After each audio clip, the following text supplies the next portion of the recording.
Halo, Assalamualaikum warahmatullahi wabarakatuh. Waalaikumsalam warahmatullahi wabarakatuh. Kembali lagi hari ini kita di channel Mahtu Malayati. Saya Mahtu Malayati ya, masih selalu setia dengan Anda dan hari ini juga masih dengan Kak Novi. Sehat Kak? Alhamdulillah sehat. Batuk, flu enggak? Alhamdulillah enggak. Ini berarti imunnya bagus Kalau ya? Kak Robi bagaimana? Iya begitu. Oh gitu ya. Berarti harus perlu lagi ini bagaimana caranya supaya imunnya lebih baik lagi nih Kak Robi ya. Aduh ini masalah imun ya. Oke, supaya imun naik tentu kita harus sering ngobrol dengan orang-orang yang punya semangat tinggi. Salah satunya Kak Novi gitu. Kalau beberapa waktu yang lalu mungkin di konten YouTube di channel Mahtu Malayati sudah lihat Kak Novi baca puisi gitu ya. Saya suka loh dengan kostumnya. Kostumnya ya, berarti itu mengangkat tradisi Jawa Kak Robi. Benar. Jadi kalau kita namanya itu karena dalam kembali lagi sedikit cerita Kak Robi ya. Dalam akademik matematika itu ada namanya riset etnomatematika. Jadi bagaimana membelajarkan matematika itu berbasis etnomatematika dengan budaya yang ada di sekitar kita. Jadi dengan cara saya ketika membacakan puisi dengan menggunakan kostum batik ya, itu lurik ya, kebaya lurik asli Jawa. Jadi saya juga menguri-uri adat Jawa. Oh gitu. Luar biasa ya matematika itu berarti. Jadi matematika itu ternyata nggak seperti yang kita konotasikan dulu waktu di sekolah dasar yang serem gitu. Ternyata matematika itu ranahnya banyak Kak. Salah satunya itu ada cara berpikir kreatif seperti di buku saya. Itu ada proses berpikir kreatif dalam memecahkan masalah. Tentunya itu ada di Oma Aksara Baca. Nah ini dia yang kita mau obrolin karena Kak Novi ini kekaryaannya memang di basicnya buku ya, meskipun di dalamnya ada buku soal puisi, kemudian buku matematika tadi tentang berpikir kreatif itu semuanya berbasicnya buku dan semua itu kemudian terakumulasi, terkumpul jadi satu dalam Oma Aksara Baca. Betul. Apa itu? Oke. Jelasin sedikit cerita ya Kak ya. Jadi Oma Aksara Baca itu merupakan perpustakaan kecil dan toko buku mini yang memang saya rintis itu untuk mendampingi mata kuliah kewirausahaan Kak. Jadi memang saya itu selain saya itu adalah dosen matematika, saya juga mengajar mata kuliah kewirausahaan di Unhasi. Yang mana mata kuliah itu merupakan mata kuliah wajib ya Kak ya di Unhasi. Jadi sesuai dengan jargon Unhasi adalah The Real University of Pesantren and Entrepreneurship itu sendiri. Jadi ketika saya sebagai seorang dosen matematika, kemudian saya mengampu mata kuliah kewirausahaan ya Kak, yang ada 9 SKS, 8 SKS di Unhasi ini, ya, teori kewirausahaan itu 2 SKS, perencanaan bisnis itu 3 SKS, dan juga aplikasi bisnis 3 SKS. Maka ketika ada pertanyaan dari mahasiswa, Ibu ketika mengajar mata kuliah aplikasi bisnis ini, Ibu punya bisnis apa? Seperti itu. Itu kan seperti buah simalakama nanti. Saya mengajar bisnis, tapi saya tidak memiliki bisnis. Maka solusinya, karena seorang dosen itu menjalankan tridharma perguruan tinggi, dan itu menghasilkan karya-karya, maka saya punya ide bagaimana kalau karya-karya saya dan rekan-rekan itu saya jadikan dalam perpustakaan mini ataupun toko buku kecil yang berjudul Oma Aksara Baca, seperti itu.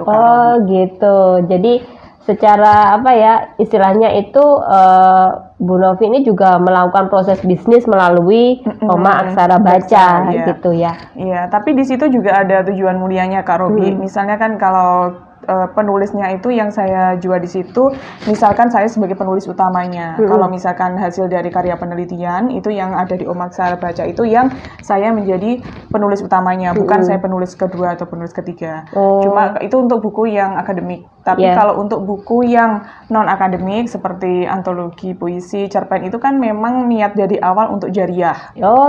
Jadi kalau misalkan saya juga ikut menjual, itu tentunya itu ya harga sesuai dengan harga dari penerbit. Kemudian nanti hasil penjualan dari buku itu misalkan ada yang beli, karena tujuan dari awal adalah untuk berbagi dengan sesama buku itu, maka saya juga memberikan hasil dari buku itu nanti saya barterkan ke buku saya ya.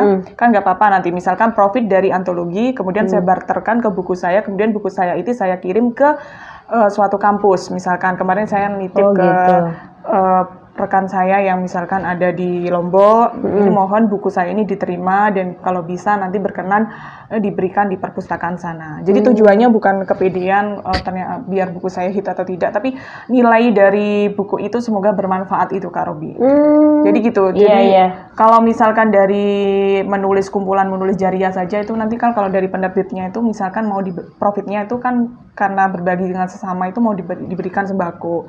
Tapi kalau saya membeli produk yang sama kemudian dibeli oleh orang, maka produk itu nanti misalkan profit itu nanti memang saya ini transfer produk saya dan produk saya nanti saya kirim ke perpustakaan seperti itu. Yang sudah itu ada 2, Lombok sama Papua. Oh, Lombok sama Papua sudah intinya terkirim. Minta tolong dulu dikirim masuk ke sana misalkan sebagai bahan bacaan. Tentunya ketika buku-buku saya itu di sana tentunya masih ada revisi-revisi. Saya sangat mengharapkan saran dan kritik Kakak karena tidak mungkin apa yang saya tulis itu pun 100% benar, tidak ada gading yang karta tentunya. Gitu ya. Jadi saya bukan masalah kepedean atau apa, tapi di balik tujuan mulia itu misalkan nanti buku saya itu ternyata ada perbaikan, saya dengan hati menerima selapang-lapangnya Kakak untuk direvisi edisi revisi kedua. Oh iya. Jadi memang tapi tujuannya supaya karya kita yang artinya itu pengennya jadi amal jariah gitu ya sampai kemanapun, tadi ke Lombok, ke Papua kayak ada gitu. 2 itu. Oh gitu. Saya nggak pernah punya pikiran begitu loh ketika misalnya kita punya karya kemudian dititipkan bukan cuman sekedar apa-apa gitu tapi tujuannya untuk itu gitu karena itu penting sekali. Jadi tidak mengurangi dari niat utama dari yang antologi cerpen ya Kak. Karena antologi cerpen, antologi puisi itu nanti kan profitnya itu berbagi untuk sesama. Kalau yang pusat dari publishnya nanti dibelikan sembako. Tapi kalau dari saya itu tadi saya kirim ke perpustakaan itu. Oh gitu. Oke. Nah, Oma Aksara Baca ini isinya apa aja sih? Apakah cuma buku atau mungkin ada hal lain gitu? Oke. Di Oma Aksara Baca itu memang ada beberapa karya buku saya dan juga rekan-rekan, baik itu buku akademik maupun buku non akademik. Tapi kembali lagi Kak, kalau yang buku akademik yaitu di mana saya menjadi ketua. Di situ saya menjadi ketua riset, baru saya ini. Kalau misalkan saya hanya menjadi seorang anggota, saya tidak akan mempromosikan produk itu di buku saya karena itu bukan ranah wilayah saya gitu. Karena hanya saya sebagai seorang anggota. Tapi kalau saya menjadi seorang ketua, berarti kebanyakan yang menulis itu buku itu kan ketua yang paling besar itu. Anggota kebanyakan yang membantu tapi nggak terlalu porsinya lebih besar dari seorang ketua berarti itu nanti. Itu. Oh begitu. Jadi ada buku ya, utamanya buku memang kalau di Oma Aksara Baca. Ini bisa diakses di mana Kak kalau kita mau mengunjungi Oma Aksara Baca? Oh iya, ini kalau misalkan saat pandemi ini kan memang karena kecil ya, jadi itu khusus dulu untuk mahasiswa saya. Misalkan nanti kalau misalkan mahasiswa mau main-main ke sini, untuk yang ini, untuk toko perpustakaan kecilnya boleh main ke rumah saya. Itu gitu. Sekalian minjam-minjam bukunya. Seperti yang punya Kakak Robi yang ini, yang kemarin itu Kriya Baca Bagus itu. Oh iya. Cuma ini nanti karena ya rumah saya sederhana ini, jadi nanti kalau misalkan masih terbatas Kakak. Jadi mahasiswa saya kalau misalkan mau main di sini sambil rujaan, monggo gitu. Tapi kalau misalkan beli bukunya bisa by WA Bisnis Mas Ian. Belum sampai ke Shopee kemarin itu. Tapi secara online ini sudah ada jalurnya ya? Sudah ada. Di WA Bisnis. Nanti deh boleh nanti aku cantumin di bawah gitu. Nanti Instagram ada ya, Instagram kemudian WA Bisnisnya kalau misalkan berminat ya. Oke. Kalau mau tahu lokasinya nanti via WA Bisnis aja ya, daripada lokasinya nanti di-share. Cuma iya itu kalau untuk datang langsung ke perpus mininya hanya diberlakukan untuk mahasiswa saya saja. Oh gitu. Bukan untuk umum. Bukan untuk umum. Jadi untuk umum itu ya untuk umum itu hanya diberlakukan di Instagram sama WA Bisnis.